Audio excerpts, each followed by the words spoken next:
Em episódios passados, nós já falamos sobre produto, sobre vendas e conversão, sobre marketing, e hoje é o dia de respondermos às dúvidas mais comuns sobre e-commerce relacionadas à estratégia de gestão de acordo com o ChatGPT.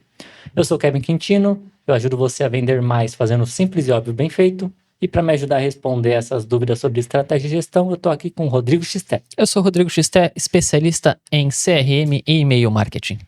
Ótimo, então nós já passamos por vários temas, o GPT aí já nos passou várias dúvidas que a gente respondeu para ele da forma que a gente julgou que era necessário. Hoje vamos falar então um pouco sobre estratégia de gestão e a primeira dúvida é como definir o público-alvo ideal. Público-alvo no caso do e-commerce, né? Lembrando que aqui são dúvidas sobre e-commerce. E aí tem várias escolas, né? Tem aquela escola que você primeiro começa e depois você acha o público, e tem a escola que já quer ter o público bem definido antes de começar. Qual delas você é? Eu sou da escola que sai fazendo e depois descobre o público. Mas isso, claro, para um produto que você não conhece o público. Agora, quando você está fazendo um produto que todo mundo já vende, aí você tem que escolher para qual tipo de nicho de público você vai segmentar sua loja. Uhum. Vamos exemplificar para ficar mais fácil. Se você for pelo caminho de você já quer ter um público bem definido, se você vai vender eletrônicos, por exemplo, então linha de computadores, você tem a linha gamer, você tem a linha profissional, você tem a linha para casa, você tem a linha estudante. Então você já tem os tipos de público que você pode focar. Então é muito mais simples de você se enquadrar. Mas você tem a opção de descobrir um novo público. Uhum. Se você vai fazer um tipo de computador mais voltado, dentro daquele nicho, voltado para alguma coisa de personalizado, de alguma outra especificação, você pode descobrir um novo público. Só que é um pouquinho mais difícil, que já é um nicho, vamos dizer assim, aspas, saturado em termos de opções de público. Uhum. Agora, um bom exemplo de produto que não tinha um público é o suporte para post-it ou suporte para tarefas to do. Então, os caras vendiam, um designer fez para eles o projeto, eles vendiam os cardzinhos para você anotar suas tarefas do dia seguinte. Só que é para fazer tudo físico. E aí eles pensaram, vamos fazer outros produtos para a loja. Aí o designer foi lá e fez um suporte, cara, é um pedaço de madeira que você põe em cima da mesa e você põe as suas listinhas de tarefa. Uhum. Você vai dizer... Você vai projetar isso sabendo quem é o público? É muito difícil. Você nem sabe que tem um público para isso. Mas eles tinham o público de quem consumia esses cardzinhos de tarefas. E aí eles falaram, vamos fazer esse outro produto. E aí, quando o designer foi desenvolver o produto, ele foi conhecer quem era esse público. Então, quem era o público que consumia esses post-its? Então, eles já vendiam esses post-its de tarefas, mas eles não sabiam um público. Aí, quando o designer foi fazer esse suporte, ele pegou as características desse público para aplicar no produto. Então, aí é esse outro caminho. Porque, primeiro, você nem sabia que se tinha mercado para isso. Aí, quando ele descobriu que tinha mercado, ele faz um produto voltado para isso. Então, são esses dois caminhos e que afetam não só o seu marketing, mas afetam o seu produto. Né? Para quem que vai o seu produto, como que você vai fazer? Mas eu sou mais dessa escola de fazendo, porque eu gosto mais da linha de inovação. E lembrando que inovação não é fazer coisas novas, e sim fazer coisas que a gente já conhece, mas de maneira mais eficiente. Então, eu gosto de achar esses pequenos nichos que depois acabam expandindo para públicos maiores. Não, perfeito. E esse é o caminho mais arriscado também, né? Porque você, de fato, você começa com algo que você não sabe se tem público ou não. Pode ser que não tenha, eventualmente você falha. Você falha. E o que faz parte também. Mas tem um ponto, né, que ele fala também no livro da Vaca Roxa, né? Se não me engano é do Seth Godin, o nome do autor, não lembro agora, né? Mas Vaca Roxa é um livro bem famoso aí de marketing. E o nome é até que bem sugestivo, quando você entende basicamente do que se trata. Né? Você tem várias vacas, né? A vaca que vai chamar a atenção é a roxa, porque não existe vaca roxa e tudo mais. Eu pintava as minhas de azul, então eu tava no caminho. Então. E aí é exatamente isso, né? Você, por exemplo, vou dar um exemplo de uma forma de nichar com custo zero e que vai fazer você vender mais. Vamos supor aí um nicho que, querendo ou não, tá virando um pouco commodity, que é o de suplementos. Né? Basicamente, várias empresas vendem praticamente a mesma coisa. É claro, algumas vão mais pro lado da Gummy, algumas vão mais pro lado de outras formas ali de suplemento ali, mas as fábricas que fabricam geralmente é a São as mesma, né? mesmas, né? Só muda a marca ali e tal. Então, uma forma que o pessoal usa muito é justamente para qual público elas querem vender. Então você vai ter gente que vai estar falando mais para aquela pessoa bodybuilder, né, que é de academia, e a embalagem vai representar né, caveira, essas coisas, mais para quem é de academia, bodybuilder e tal. Tem aquela linha mais para quem gosta de, como que eu posso dizer, de uma forma não pejorativa, né? Que o pessoal chama meio de natureba, mas é meio pejorativo isso. Então, tem aquele pessoal que é mais pro lado da natureza, né? Gosta de coisas mais naturais e tal, que aí talvez seja um pouco o lance da pura vida, enfim. E tem o pessoal que tá no meio termo, que não é nem o cara da academia, nem o cara enfim, que gosta de coisas naturais, vegano e tudo mais. Que é o público ali que simplesmente quer uma vida mais saudável. Né? Tem esse público aí, você vai escolhendo qual público você quer conversar e você pode ir indo cada vez mais cauda longa, né? Então, não, eu quero conversar, eu quero vender apenas um produto para apenas esse público e apenas nessa forma. Por exemplo, só gummy, só ômega 3 gummy e tal. Enfim, é uma forma que o pessoal usa para nichar com risco zero, né? Porque basicamente você está vendendo um produto que já é validado, você só está indo num público bem específico ali daquilo, e isso é bom porque você consegue ser mais eficaz na comunicação, né? Então, se eu falar, por exemplo, para você, Xtec, não sei, eu vendo esse livro que é para leitores. Pô, isso aí é muito genérico. Agora, não, esse livro aqui é para empreendedores católicos. Pronto, já peguei o Xtec. Sim. Entendeu? Porque é bem para você. É diferente de eu falar um livro para empreendedores. Sim. Né? Vai ser um impacto diferente em você. Então, quando você nicha, você não vai falar com todo mundo, e isso é bom. Muitas pessoas acham que isso é ruim, mas isso é bom. Porque com as pessoas que você atingir, você vai atingir com muito mais força e acaba sendo mais fácil vender, né? Eu acho que é importante em falar isso, porque a gente está falando do mundo digital e é muito caro atingir todo mundo. Então, a gente fala para nichar, para especificar um público, para você conseguir começar de alguma forma, porque é a forma mais eficiente de você chegar nessas pessoas. Você não vai ter provavelmente muito dinheiro para pegar todo mundo. E aí fica difícil de você achar quem realmente compra o seu produto.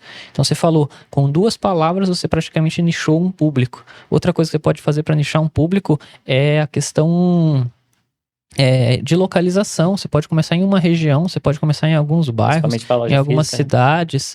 Então, se você tem a loja física, já você pode usar isso como suporte, ou você pode usar como área de exploração. Então, se você tem um frete bem estruturado para o Brasil inteiro, ao invés de você querer ganhar mercado em São Paulo, que é 60% do faturamento de qualquer e-commerce, começa nas outras regiões e investe mais nessas outras regiões, porque você vai acabar ganhando das outras pessoas, porque você vai induzir que as plataformas de mídia dos outros vai ficar mais caro nas outras regiões. É o que eles vão fazer, eles vão ou deixar de fazer, ou depois eles olham, porque eles estão muito focados onde está o maior faturamento deles. Então, quando você é pequeno, a forma de ganhar, que a gente chama market share, né, espaço de mercado, é você começar onde ninguém está olhando. Ninguém abre um supermercado no meio da cidade de São Paulo. Você começa a abrir supermercado nas cidadezinhas menores e depois você vai tomando.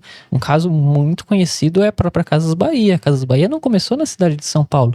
A própria Magazine Luiza também fez o mesmo movimento. Eles começavam sempre nas cidades ao redor e depois iam chegando no centro. Eles dominavam depois as regiões centrais. No digital você pode fazer igual. Ao invés de você começar anunciando tudo no estado de São Paulo, que você sabe que em teoria tem mais público, você pode começar localizado em algumas outras cidades e ganhando essas praças. Depois que você ganhou essas praças, você começa por um pouquinho em São Paulo.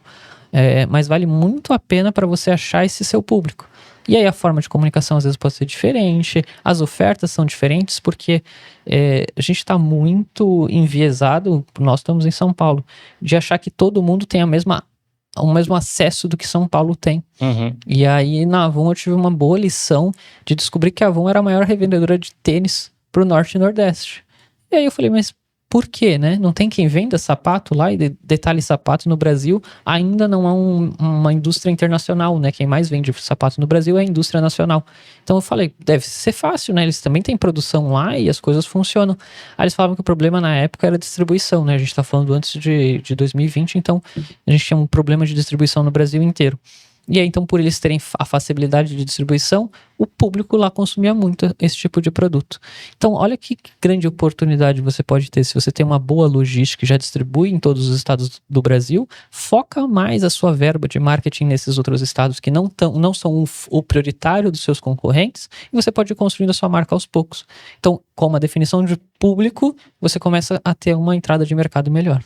Não, perfeito, porque é justamente isso. Se você quer começar a vender no começo, não adianta você querer competir com os grandes no público geral, né? Você tem que justamente ser a marca mais personalizada para um público específico. Porque a personalização é uma das coisas que mais aumenta a conversão das coisas, né? Você sempre vai preferir algo que é personalizado, feito para você, do que algo que é feito para todo mundo, né?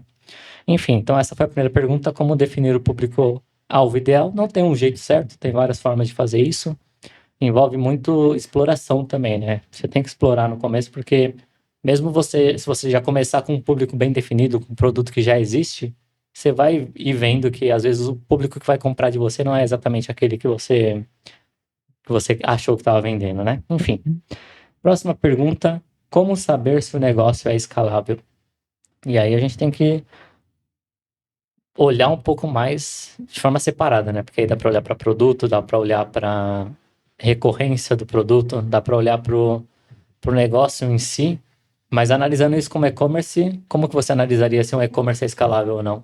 A primeira coisa é que tem que ser escalável. Ah, mas tem que ser escalável por quê? Se um negócio não for escalável, você vai ter uma limitação. E a gente está no mundo online que a gente busca negócios que tenham escala. O que é escalável? Você consegue ter uma quantidade de público que vai pagar uma grande operação. Então você vai ter pelo menos umas 10 mil vendas por mês. Então, claro que você não vai começar com 10 mil vendas, mas você projeta chegar nisso. E quem faz 10 mil vendas pode chegar a 100 mil vendas.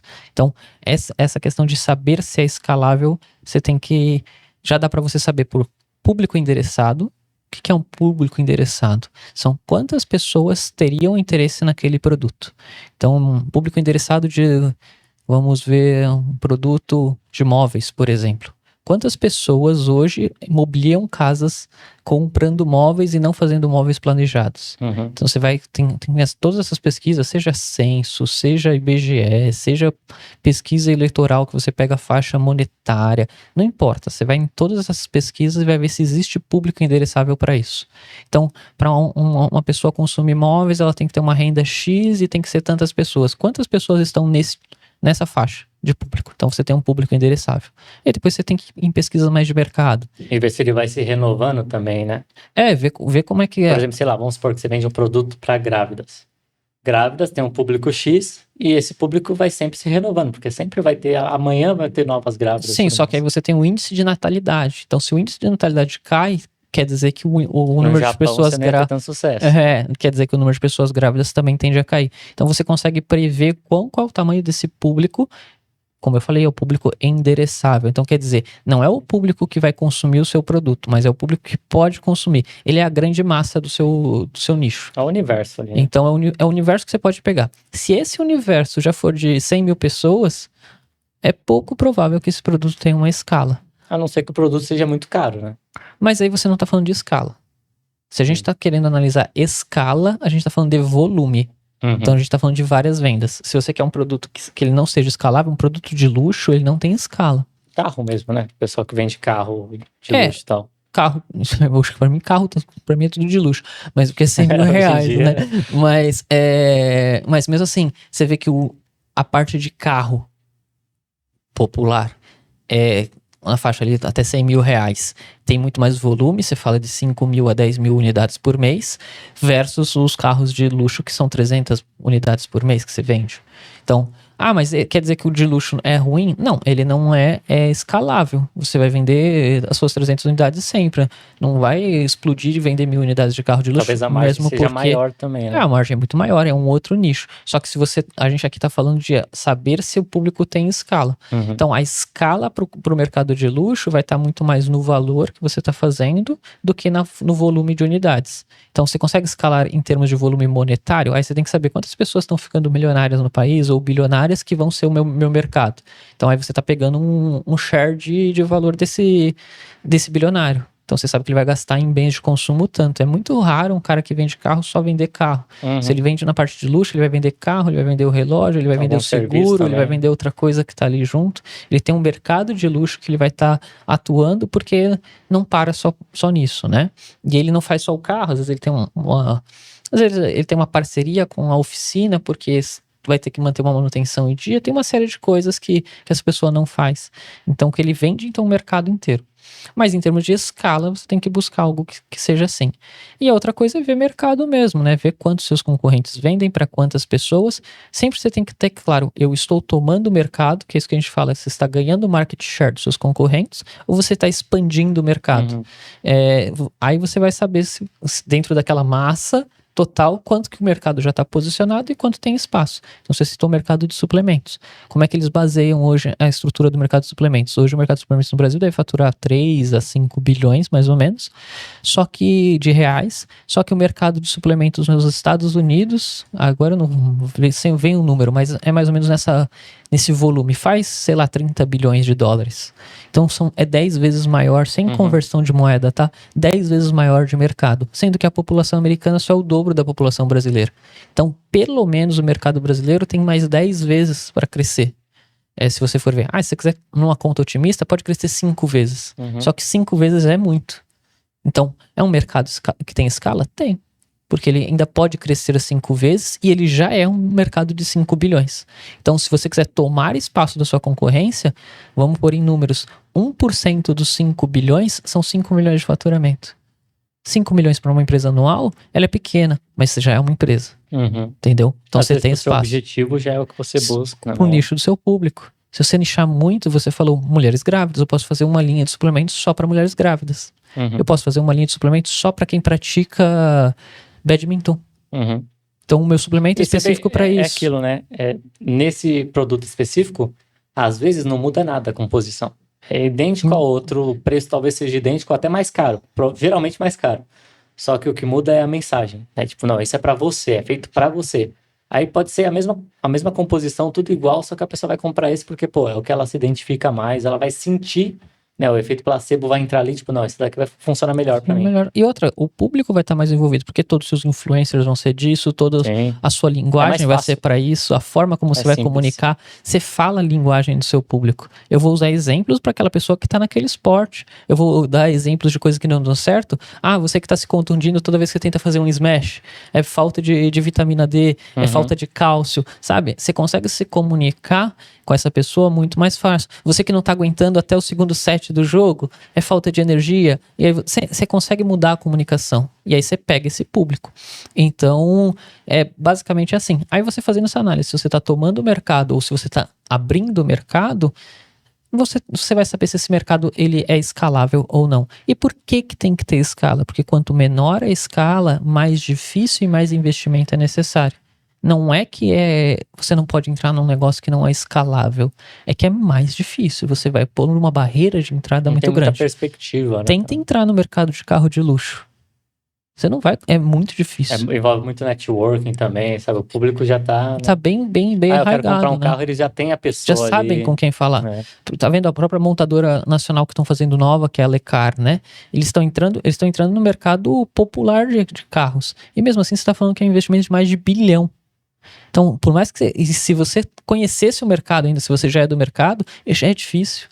Todos os fornecedores, todas as coisas. Então, fica mais difícil de você entrar. Agora, quando o mercado tem muita escala, tem muita concorrência, é mais fácil. Então, os fornecedores são mais abertos, as coisas são mais fáceis de fazer, as pessoas são mais abertas. Você pensa que você que não vende nada vai chegar no fornecedor, né? Menor, né? A barreira de entrada é menor, então você consegue entrar em mercados que são escaláveis. É mais ou menos por aí esse tipo de análise. Perfeito. E outra pergunta, como calcular o lucro real por produto? Porque tem, até geralmente o pessoal do físico tem um pouco de mania, não é mania na verdade, né? Porque eles não têm tantos dados assim, mas às vezes eles nem sabem quanto eles estão lucrando, né? Eles só olham lá no mês, faturou isso e tal, às vezes eles estão até perdendo dinheiro, mas eles só vão perceber isso depois, que fala, opa, como assim? Tá diminuindo meu patrimônio aqui de alguma forma. Sim. Então, como calcular o lucro real do produto, por produto no caso, né? No e-commerce. Para começar, tem plataformas que já ajudam, né? ERP, que você consegue calcular lá o custo do produto para você. O próprio e-commerce, o Shopify, tem como você colocar o custo do produto. Só que aí tem outros custos meio invisíveis ali, né? O transporte, depreciação, dependendo do produto que for também. Tudo isso vai comendo ali o quanto vale o seu estoque, digamos assim. E também tem que considerar o desconto, né? Porque se você comprou o produto a R$100, só que você você quer vender ele a 200, só que você só consegue vender ele dando desconto de 50%, tá Você perdendo dinheiro, né? Isso. Então, qual dica você daria para a pessoa fazer isso de uma forma simples? Aí vai muito da maturidade administrativa da sua empresa, mas você precisa conseguir administrar isso de alguma forma simples, né? Às vezes a gente começa a entrar em muitas contas, em muitas coisas, que é simplesmente você separar o que é o seu lucro bruto do seu lucro líquido, né? Quando você consegue fazer essa separação, o seu lucro bruto, basicamente, é o quanto você ganha com a venda desse produto, menos todos os seus custos. E o seu lucro líquido é menos todos os seus custos e impostos. Isso já vai te ajudar. Aí, se você começar a conseguir descer isso a nível de produto, é o mínimo que você precisa para saber se você está perdendo ou ganhando dinheiro naquele produto. Então, você separa quanto você investiu naquele produto e quanto você está investindo em marketing. Então, envolve desconto, anúncio que você está fazendo e todas as outras coisas. E aí você vê o quanto sobra de lucro bruto por produto. Aí depois você ainda põe a parte de imposto. Por que a gente fala para tirar o imposto da conta? Porque o imposto você vai ter que pagar de qualquer forma. Você não tem como melhorar aquilo ali. Então, quando a gente faz o... Tem umas formas, né? Mas não para quem está começando. Depois você pode enquadrar o produto em outra tributação ou coisas do tipo. Mas ele é o que você menos tem controle agora. Então, por isso que a gente separa o imposto do resto dos outros custos. Tem gente que separa entre lucro bruto e lucro líquido, é o custo fixo da companhia. Também faz sentido se o seu custo fixo não muda. Então, coloca lucro bruto sem o custo fixo e sem impostos, e aí depois você põe isso no lucro líquido. Isso por produto. É legal você ter isso separado por produto para você saber, porque nessa continha do produto, além dos seus custos de marketing e de investimento, você vai ter que pôr a linha de depreciação daquele produto, que é o quanto você paga para aquele produto ficar parado. Então, se eu comprar um produto esse mês a R$10, mês que vem ele vale 9, outro próximo mês ele vale 8, próximo mês ele vale 7. E por que ele vai depreciando? Por N fatores, desde a inflação, desde o próprio produto, desde porque ele chega mais próximo da data de validade, se ele tem data de validade, o tempo parado em estoque, que é o que a gente fala de circulação no estoque, ele está ocupando espaço de um outro produto que tem giro. Então, se eu trocar e tirar ele, colocar um outro produto que eu vendo todo mês, ele é um custo de oportunidade ali. Então, por isso você tem que depreciar isso, né? Se a pessoa trabalha com um galpão logístico terceirizado, eles cobram por pallet, né? Então, se você tá lá com um pallet parado, é um custo a mais também que você tá tendo. É um custo a mais. É ruim para eles, ruim para você. Então, se você tem que pôr tudo isso no custo do produto. Então, separa cada linhazinha para cada produto, além do custo do produto, o custo de marketing que você está tendo para vender aquele produto, e depois esses custos de estoque que você tem dele, né? E aí, o que acontece? Como é que você separa o investimento de marketing para vender um produto? É meio difícil, né? Eu não faço anúncio para esse produto. Então, quer dizer que eu não invisto nada em marketing? Investe. O que você vai fazer? Você vai pegar todo o seu investimento de marketing, tudo que for direto para algum produto, você atribui 80%. Os outros 20% você dilui em todos os outros produtos que não tem investimento direto. Aí você vai começar a ter uma continha de quanto custa vender esses outros produtos. Porque por mais que você faz investimento direto para um produto, ele auxilia a vender os outros. Se você parar de anunciar para esse produto, ele vai parar de vender os outros. Então ele tem um custo indireto. Ainda mais se você faz cross-sell bem feito, né? Sim, e se você faz esse 80-20 de divisão, pega 80% do orçamento e atribui no produto principal, os outros 20% dilui em todos os outros produtos, começa a ter uma linha de custo de marketing para esses produtos. E aí você vai falar, mas e se eu não tiver essa linha? Você nunca vai ter o real custo que é vender esse produto. Às vezes ele não é 100%, mas você já começa a controlar por produto o custo de venda. Aí você começa a abrir funis para vender esses outros produtos. E se eu investir diretamente em marketing nesse produto, será que eu vou vender mais? E às vezes é pouca coisa que muda, né? Você investia 0 nele direto. Agora você investe 100 por dia, você está falando de, sei lá, R$3.000 por mês. Mas aí você vai vender R$300.000 desse produto? Vale a pena? Vale a pena. Mas você viu isso quando? Você nunca viu, porque você nunca investiu. Então, se você já dilui esse custo principal, já funciona. Eu sempre recomendo, tenha uma verba de marketing para cada produto. Para pelo menos você ter uma noção de quanto custa vender aquele produto em termos de marketing. E tem que considerar o LTV de cada produto também, porque às vezes a pessoa tem lá centenas, dezenas ou centenas de SKU, não olha para cada um separadamente, olha só para o todo. Aí tem um produto ali que está carregando todos os outros nas costas, né, para trazer lucro. Às vezes um produto tem uma margem boa e tudo mais. E a pessoa ainda assim ela não investe mais naquele produto, ela fica gastando verba com outros que não trazem a mesma margem, não vendem tão fácil, enfim, estão ali prejudicando o LTV, né? E aí no final ela fala, pô, como é que eu não tô conseguindo ter lucro?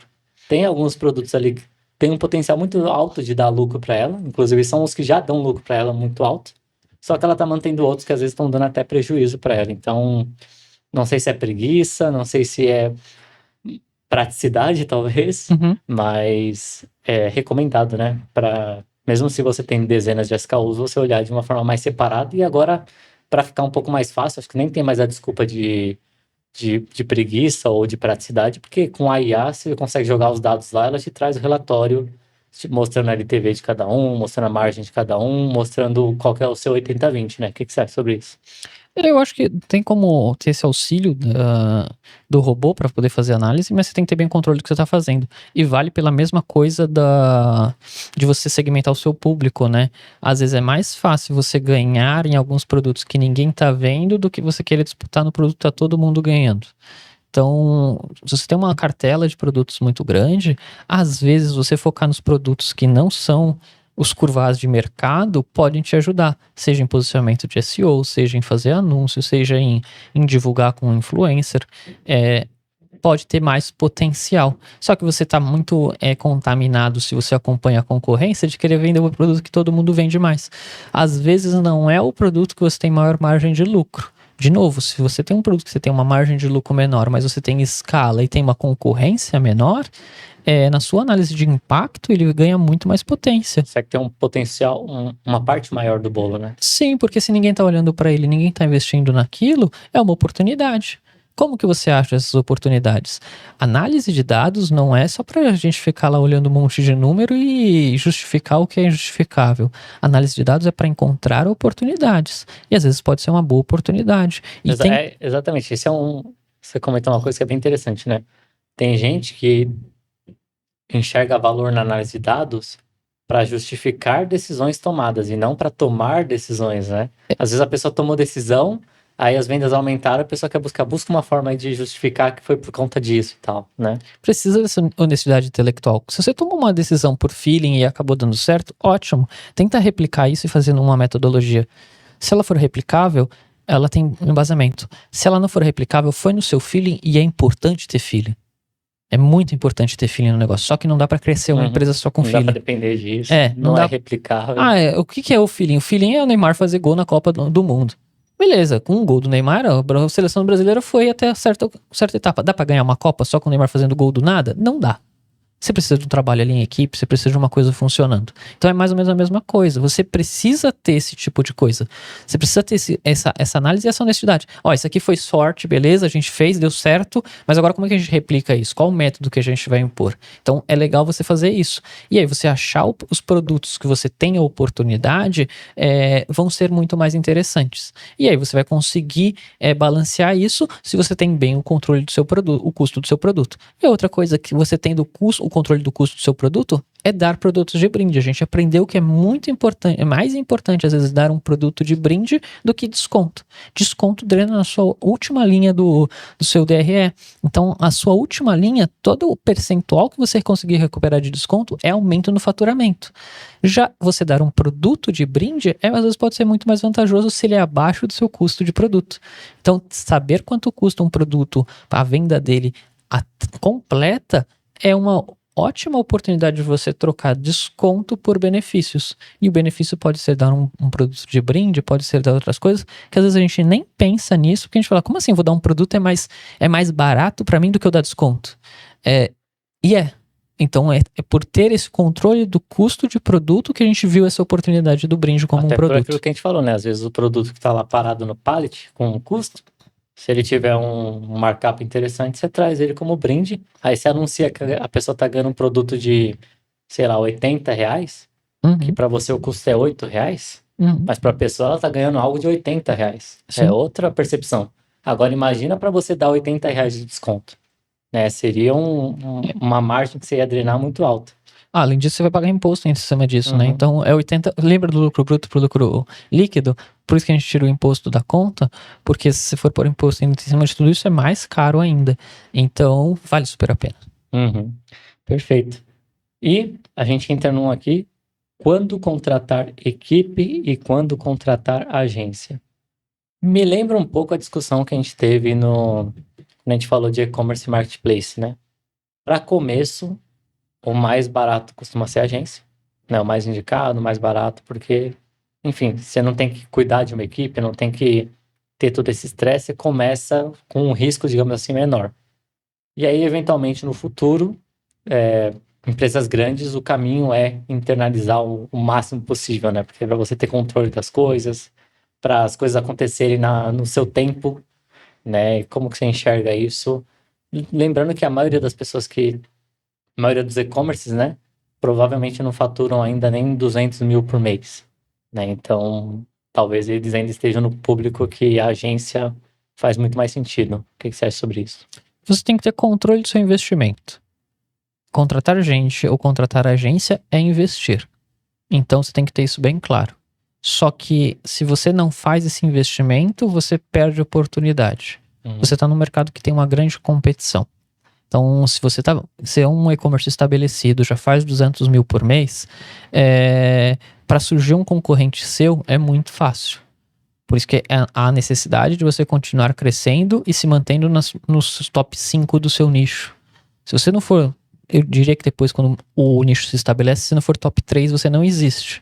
O A resto é pessoa gente. não vai comparar, né? Quando a pessoa vai comprar alguma coisa, ela vai lá comparar os 3, 5 primeiros que apareceram. O resto ele já não O vai resto é a segunda atrás, né? página do Google, né? É Isso, limbo. é difícil de tá. Mas todo mundo um dia vai ser. Todo mundo começa na segunda página, né? Mas tudo bem. Então você perde essa oportunidade. Então você tem que controlar bem o seu investimento. Se eu invisto em uma pessoa, quanto ela me gera de retorno? Se eu invisto na agência, quanto ela vai me gerando de E o retorno? risco também, né? Porque pensa no começo, assim, investir numa pessoa, vamos supor, já vi isso acontecer.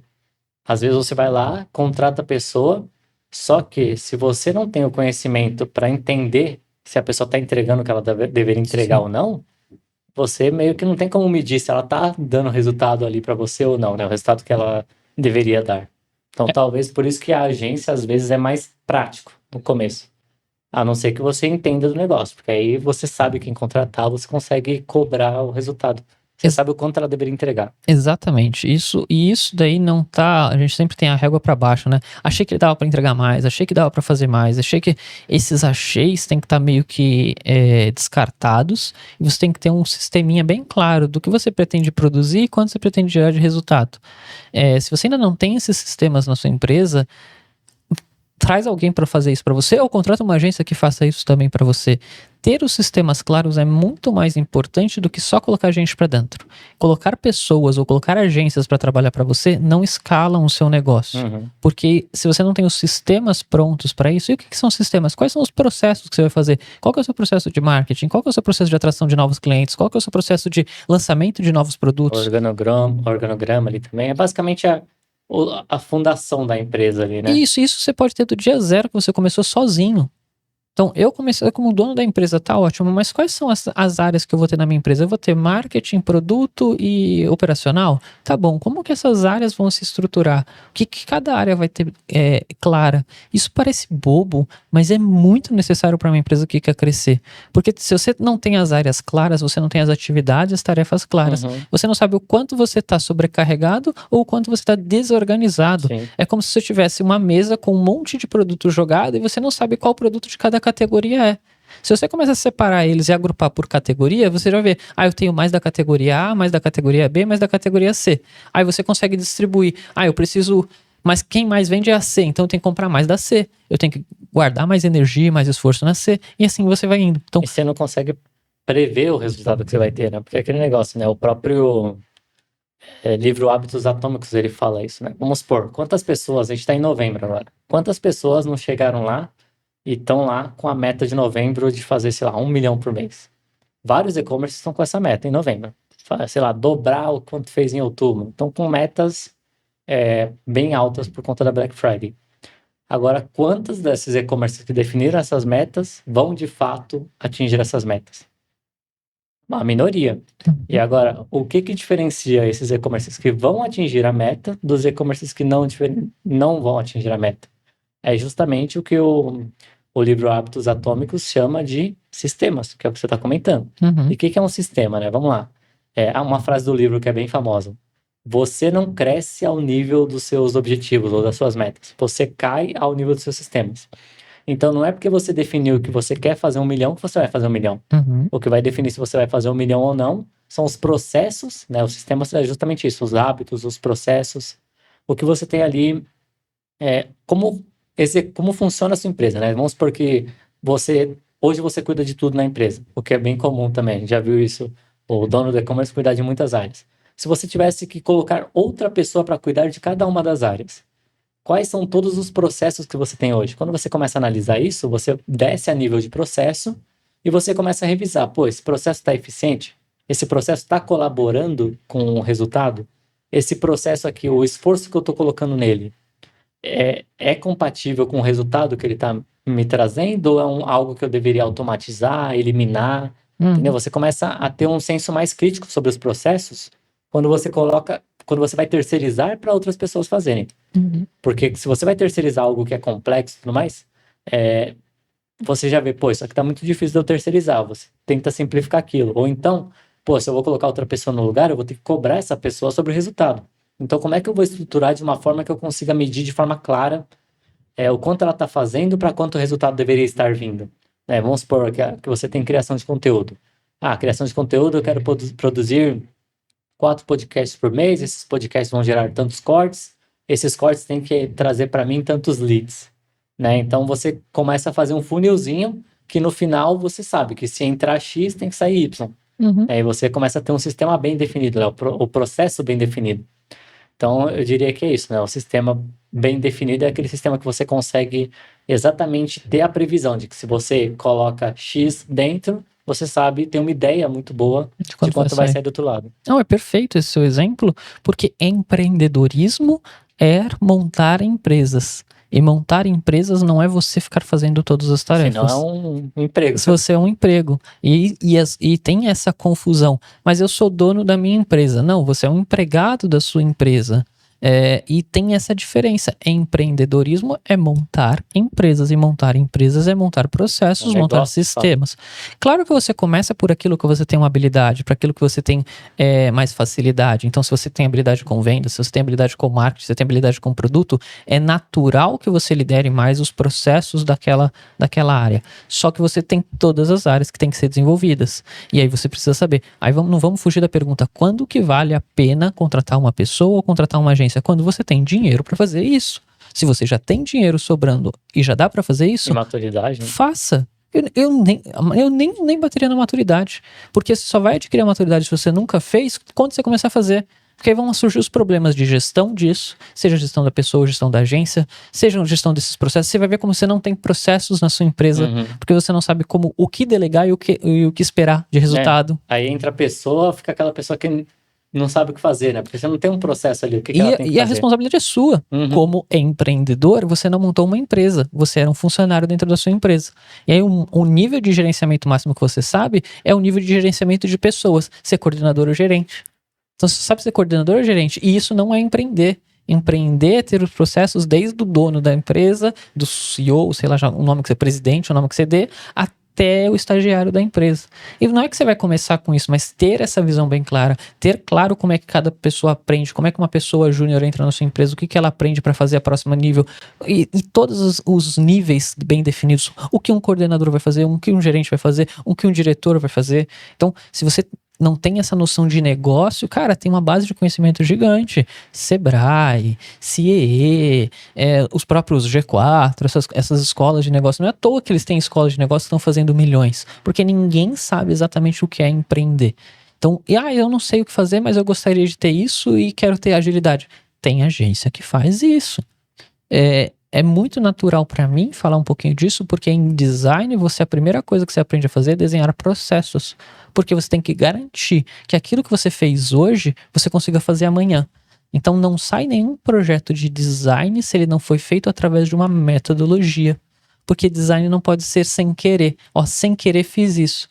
Não que a arte seja sem querer, mas é o que difere. Uma das características entre arte e design é que o design ele é replicável. A arte nem sempre vai ser replicável. Então, Pollock tá aí pra falar isso, né? Você é, joga, o negócio na joga a tela. tinta no quadro, nunca vai ser A mesma coisa. Só que, ao contrário de uma peça que você vai fazer de design, seja produto ou seja uma peça de marketing, de divulgação, ela tem que ser replicável, você tem que fazer várias vezes a mesma coisa. Então, é necessário uma metodologia. Então, desenhe as metodologias da sua empresa, as áreas que você está fazendo e aonde você está fazendo cada coisa que gera X de saída. O que você faz para trazer lead? O que você faz para converter esse lead? O que você faz para recompra desse cliente? Deixa isso tudo desenhadinho e começa a fazer mais e vê se vai acompanhando. Aí você tem um controle e maturidade para fazer isso. Não faço, não tenho agência, não tenho funcionário, não vou fazer até ter essa maturidade. Pelo contrário. Se você tem caixa, você tem dinheiro, comece a fazer agora, porque você vai aprender muita coisa fazendo. É muito mais fácil aprender fazendo do que se preparar com toda a teoria e na hora que você for executar, você vai ver que não é esse mundo de maravilhas. As pessoas ficam doentes, as pessoas têm motivação. As pessoas ficam desmotivadas e às vezes não é pela sua empresa, é pelos problemas que elas vão passar na vida delas. As agências, elas ganham muito clientes, então se você não é um cliente interessante, elas não vão te dar tanta energia e tempo. E isso é pouco relacionado ao quanto você paga. Conheço grandes agências que recebiam, digo, milhões, e atendiam os clientes de uma forma nojenta. Então não é pelo que você paga, é o quão você cria essa relação. E às vezes, como agência, às vezes o relacionamento é um pouquinho mais distante, porque você só fala com quem opera, você não fala com os donos da agência, com quem manda, essas coisas, pode ser ruim. Então, como empresa, quanto antes você começar a construir relações pessoais, seja com funcionários, seja com agências, é necessário para que você cresça. Ninguém vai crescer um negócio sozinho. Se você sozinho você fatura 200 mil, com uma agência ou uma pessoa, você não vai faturar 400, você vai faturar 600, 800. É o 1 mais 1 que é igual a 3. Porque quando começa a falar em o trabalho individual versus o trabalho em equipe de verdade, ele é exponencial. Ele não é só um trabalho de soma, não é 1 mais 1. Ele realmente chega a lugares que você não chega sozinho. Então, times vão mais longe do que indivíduos. Claro que indivíduos fora da curva conseguem resultados extraordinários, porém, não vai ser maior do que um time consegue. Porque um time não necessariamente todo mundo precisa ser extraordinário. É pela execução de um trabalho em equipe, você consegue resultados extraordinários. Coisa que individualmente, para você conseguir resultados extraordinários, você tem que ser muito fora da curva. E a gente, vamos ser realistas, eu não sou os 2% do mundo. Eu não sou os melhores 2% do mundo. Não somos. Então a única forma da gente chegar em ser um bom negócio e fazer as coisas grandes é montar times. Que tem esse hackzinho, os times conseguem ir mais longe. E até porque você provavelmente está criando um negócio justamente porque você não quer trabalhar para sempre. E se você é a única pessoa que faz tudo no seu negócio, a gente já viu isso acontecer, é muito comum, né? Você vai ter que trabalhar para sempre, né? Porque sua empresa basicamente não roda sem você. Se você some por um mês, sua empresa não fatura, né? Ou cai 80% do faturamento. Então a ideia é, você tem que ter os processos bem estruturados e fáceis de medir, né? O que a pessoa deve fazer e o que deve vir de resultado. Ou então, se é um cargo, por exemplo, de alguém que cuida da logística, essa pessoa muitas vezes ela não vai ter uma meta no faturamento, apesar dela também influenciar. Mas ela vai ser responsável principalmente por evitar os problemas. Ruptura de estoque, evitar algum problema ali de logístico, tem que funcionar a logística reversa e tudo mais.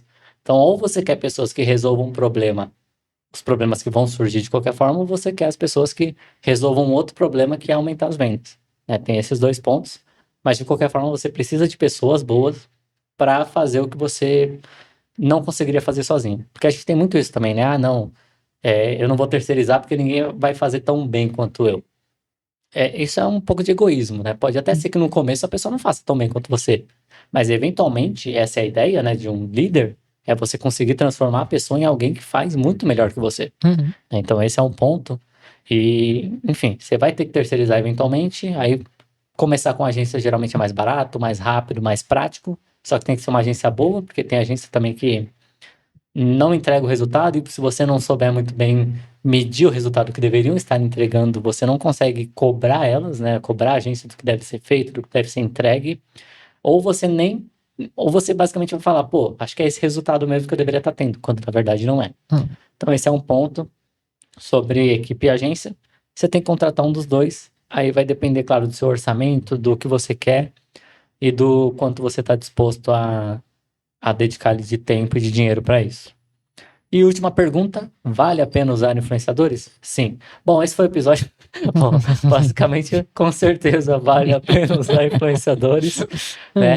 Tem várias marcas aí que estão faturando milhões aí usando influenciadores. É uma estratégia que vale muito a pena.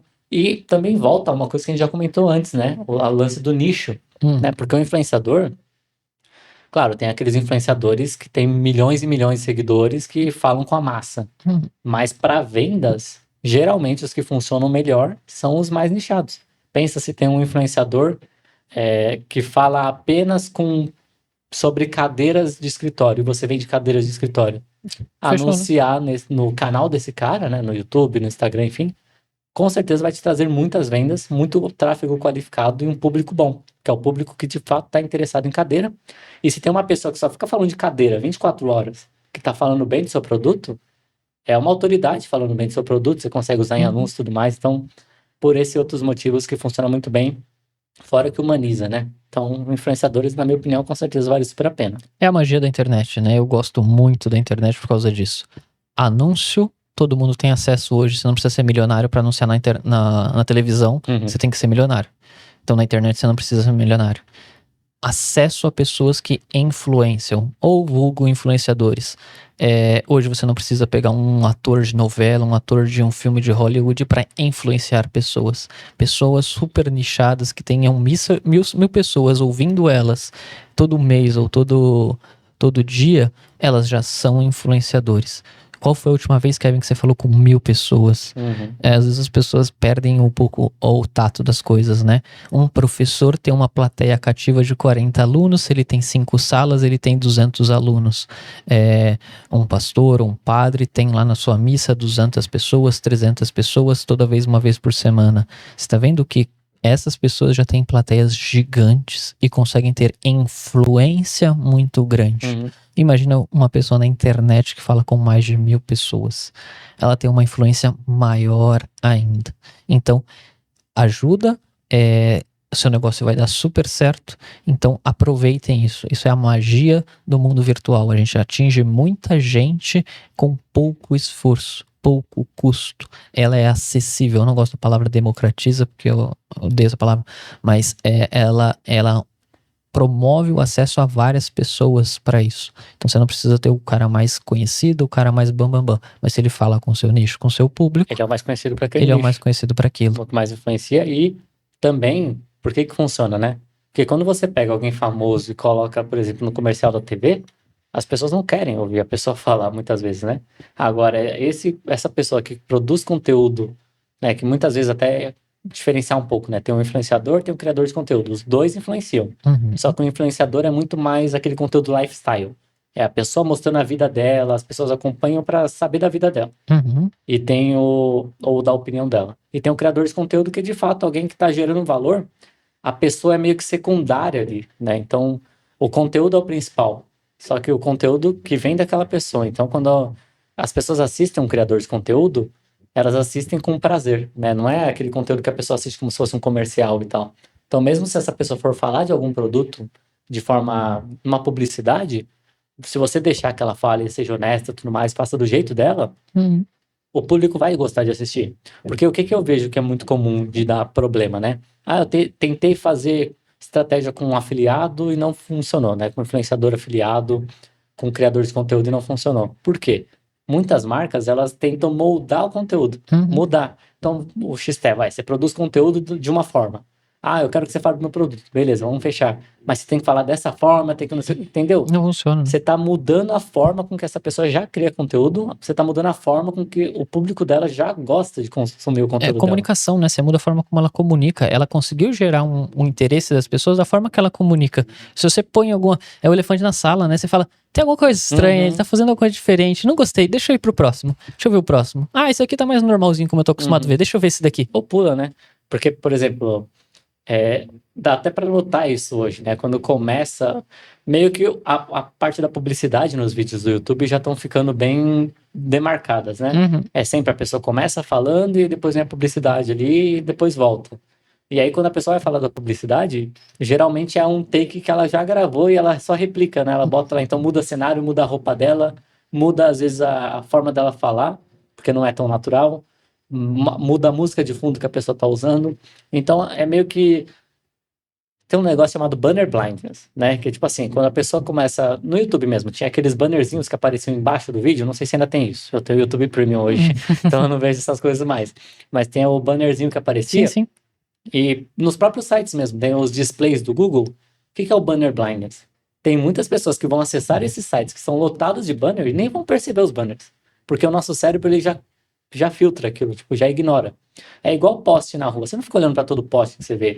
Seu cérebro meio que já filtrou aquilo, né? Então, eventualmente, isso é um achismo meu, né? Uma suposição minha aqui. Eu imagino que isso vai acontecer com as publicidades também. Porque eu já faço isso hoje. Eu noto que mudou, assim, o tom da pessoa fala, vixe, vem publicidade. Eu já começo a pular, e aí ele vai pro... Já aparece tudo o iconezinho da publicidade e tal, aí eu já pulo para quando acaba a publicidade. Pelo menos o YouTube Premium também me dá isso. Então, eu acho que isso é uma coisa, né? A publicidade, ela é muito mais forte quando ela parece que faz parte do conteúdo, né? Porque se ficar algo muito jogado, muito fora, vira propaganda, ou como minha mãe dizia, o reclame ali da TV, né? O comercial.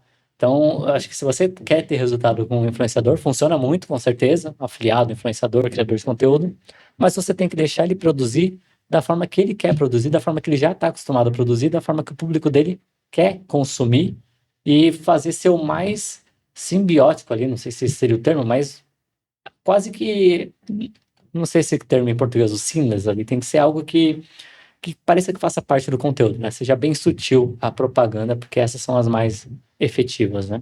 E agora todas as plataformas de anúncio estão fazendo aquele partnership, né?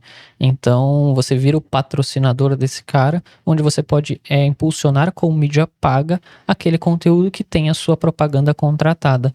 Exatamente por isso, para parecer uma coisa natural, dar mais espaço, mas impulsionar o alcance. Então, basicamente, isso pode ajudar bastante o seu conteúdo. Coloca para finalizar ali? Não, precisa. Vamos lá.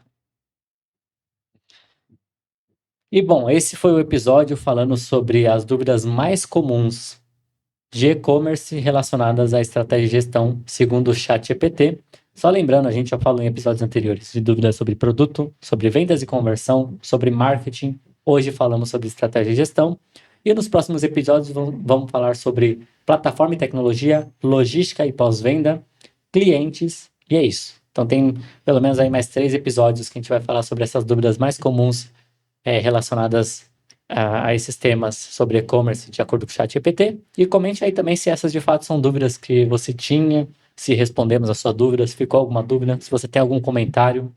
Assista os episódios anteriores e não se esqueça de se inscrever também para acompanhar os próximos episódios das próximas dúvidas que a gente vai estar tirando e muitos outros temas aqui no podcast Você Lucrou. Para continuar acompanhando o conteúdo também sobre e-commerce, você pode me encontrar nas redes sociais. É só pesquisar Kevin Quintino no Instagram, no YouTube ou no LinkedIn. E para encontrar Rodrigo Xté, só procurar Rodrigo XT, XTEH nas mesmas redes sociais você me encontra. Espero que esse episódio tenha gerado valor para você, ajude você a aumentar suas vendas. Obrigado e até a próxima. Tchau, tchau.